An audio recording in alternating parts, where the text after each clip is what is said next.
Chapter 3. An Indivisible Individual. A complete navy blue filled everything when nothing else was present. There was no floor beneath Stephen, though he stood. There was no ceiling above him, though the dark seemed to arch into a vastness beyond measure. Darkness implied a deficiency of light. It had the silent density of deep water and midnight glass, an atmosphere without air, a room without walls. Stephen looked down at himself. He retained his sense of self, along with happy and sad memories during his past life. He felt a new kind of complete peace, far surpassing anything felt during life. What had impeded his soul's expression was no longer present. Internal thoughts, wonders, and desires commenced without duality of conscious and egotistical perspectives, tainting both. 4 figures appeared in the blue a distance ahead. They did not arrive. They became noticeable, as if they had been standing there the whole time, and Stephen had only now earned the angle by which to see them. The first was stillness given human posture. A lean figure in plain gray, neither old nor young, with eyes that did not search because they had already found. His face was calm, almost severe, but not cold. The second stood dressed in muted earth tones, with broad hands folded before him, sleeves rolled. He exuded the confidence of one who understood growth could not be commanded by will alone. The third was broad-shouldered and watchful, wrapped in a dark, unmarked coat. He stood half-turned, as if guarding doors no one else could see. His eyes moved before his head did. The fourth smiled. He was brighter than the others, restless and warm, with the easy danger of a match struck in a dry room. His hair and clothes seemed to choose colors. His amusement did not feel cruel, but it did feel capable of becoming so. Stephen stared at them. "You're not separate," he said in slow, cautious tone. The gray figure answered first. "I am not." Stephen swallowed. "But you're not imaginary either." The smiling one tilted his head. "He starts strong." The watchful one said. "He starts careful." The earthy one said nothing, but Stephen felt something in himself settle, as if a hand had pressed firmly against the trembling center of his chest. Stephen looked from one to the other. "Your projections." The gray figure nodded once. "Accurate enough." "Of me?" "That's right." Stephen studied them with uncomfortable recognition. "You're not exclusively memory or fantasy." "No," said the gray one. "We are but qualities." The word landed harder than Stephen expected. The smiling guide stepped closer. "Virtues, when you let them breathe." The watchful one added. "Liabilities, when you let them guard your excuses." The earthy one finally spoke. His voice was low, textured, and practical. "We are isolated truths in you, void from the ego's subjectivity." Stephen almost laughed, but it never became sound. He looked into the blue surrounding them. "So all this isolates meaning." Holding his arms out. The gray figure's eyes sharpened with approval. "It reveals relation. That is a better word." Stephen said nothing. The figure continued. "Here, distance is not measured by space. It is measured by likeness. Things appear near when they are bound to you. Things appear far when you have refused relation to them. Form is not imposed. Form is confessed." Stephen took that in. Then he looked at them again, more carefully this time. "Then, you look like this because I need to understand you separately." The bright one pointed at him. "There he is." The watchful one gave a dry grunt. "Took him long enough." Stephen ignored the jab, though it bothered him because it was accurate. The gray figure said. "I am witness." The earthy one said. "I am steward." The guarded one said. "Sentinel." The bright one bowed slightly, mocking ceremony and meaning it anyway. "Flame." Stephen let the names pass through him. Each one fit too cleanly. That made him uneasy. "You're parts of my soul." "The highest expressions of your soul," said Witness. "A soul is not a pile of parts. It is one thing with many instruments." Stephen turned slightly, as if trying to locate where he had come from. The court, that impossible structure, the judge of souls. All of it had withdrawn, yet the weight of it remained in him. "I was measured," Stephen said. "An uncomfortable but necessary step," said Witness. "It felt like judgment." "It was judgment," Sentinel said. You just expected judgment to hate you. Steward nodded. A scale does not despise the weight. Stephen's eyes moved to him. Steward continued. It only tells the truth of what has been placed on it. Stephen looked down. I wasted a lot. Flame's expression flickered. Yes. Flame said softly. And not because you had nothing. That hurt more. Stephen looked up at the four of them, That's why you're here. speaking with a hint of epiphany.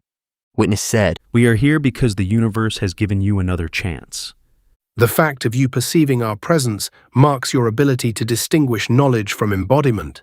Steward added. Stephen breathed out through his nose. No air moved, but the habit remained. I understood things. You collected them. Said Sentinel. Stephen's eyes narrowed. Sentinel did not soften. You archived extensive media from antiquity into a fortress, along with your projects of varying interest. You stacked it around yourself until you became trapped. Flame clicked his tongue.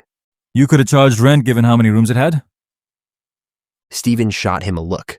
Flame held up his hands in defense. Just saying. Despite himself, Stephen almost smiled. Witness stepped forward. You saw patterns, that was real. But sight became a substitute for participation. You watched causes and effects as if seeing the machinery exempted you from moving within it. Stephen said quietly. Witness. The gray figure inclined his head. That's you. Stephen remarked. Yes, My awareness. He added. your capacity to see without immediately lying. Stephen looked down. And the weakness? Witness answered without accusation. To confuse observation with transformation. To believe naming the prison is the same as leaving it. To sit above your life as its analyst while your life continues without you.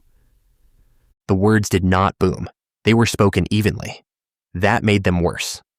Stephen looked to Steward. And you? Steward stepped forward.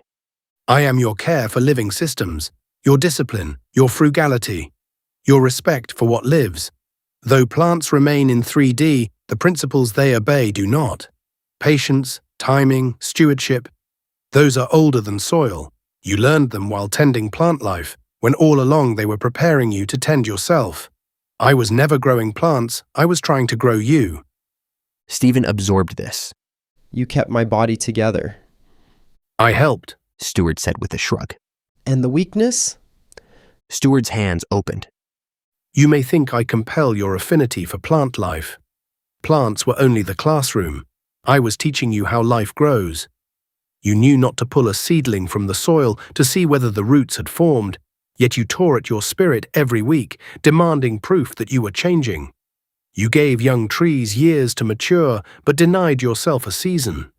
You understood cultivation everywhere except where it mattered most. Stephen looked away. Steward continued. You learned how not to waste. Then you began calling every risk a waste. You learned restraint. Then you used restraint to avoid offering yourself to life. You kept resources, ideas, tenderness, and effort. You stored them as if a future version of you would know what to do with them. Stephen's mouth tightened. But he never came. Steward said.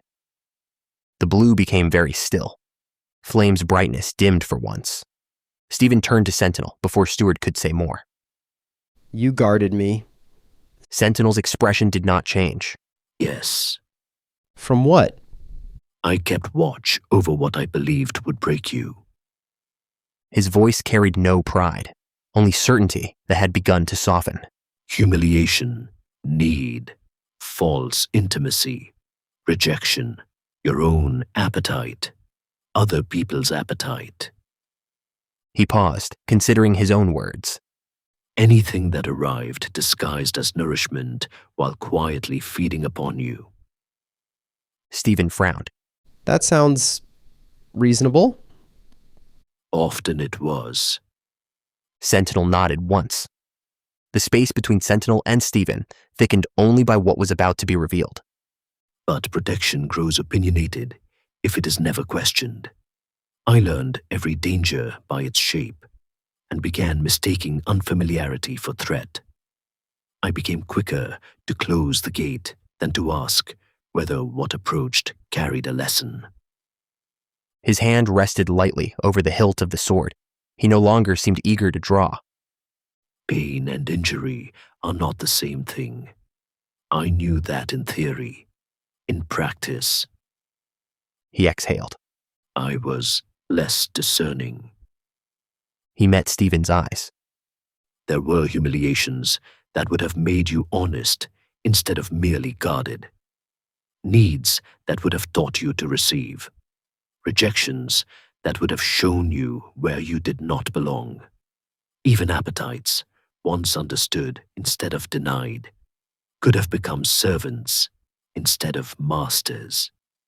So I aligned with what kept me from becoming who I needed to become. Sentinel accepted the sentence without defense. At times, His expression remained steady. I mistook surviving for growing. Sentinel did not smile. Stephen turned to Flame. And you? Flame spread his arms. At last. Your desire? I'm more than the thing you're afraid I am. Stephen waited. Flame's expression changed. Not losing humor exactly, but letting something older come through it. I am appetite before it becomes compulsion, heat before it becomes fever, imagination before it becomes delusion. The wish to be seen, the wish to make, the wish to touch the world and have the world answer? Stephen watched him with suspicion, but also grief. Flame noticed both. Yes. Flame said. I am also the part of you that turned images into rooms and rooms into cages. Stephen's throat tightened. Flame stepped closer. But I did not ruin you. I was never given much honest work. Stephen looked at the others. Witness was unreadable. Steward was saddened, but not sentimental. Sentinel looked ready to strike down any excuse before it formed. Stephen looked into the blue again. How did I go wrong neglecting you? I mean, how did it end up this way? You're reflecting on the imperceptible drift of attention, Said Steward. Fatigue set in. It was often easier to put off pain for the future. Flame smiled less now. What good's the light if it's under the bucket? You talk about your forms as though you're tools. Stephen remarked. If you four are projections of my soul's main expression, who's living the life? Who's acting against me? You? He asks the question. Said Witness. We're one and the same if you can believe it. Said Flame. You act and think to align your life with our energy. Added Steward.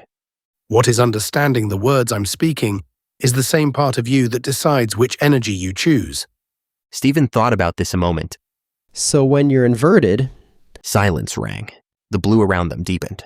When witness detaches, steward hoards, sentinel despises, and flame burns. Spoke Sentinel. Flame's smile was gone. That becomes our other side. The field changed again. Not visibly, not yet, but with a pressure like a door somewhere had heard its name. Stephen looked at him sharply, what's this other side you speak of? putting up air quotes. One thing at a time. Let this sit while we work on those dark spots. Said Steward. Stephen knew the area before the image appeared. His room. The thought entered the field, and the field received it.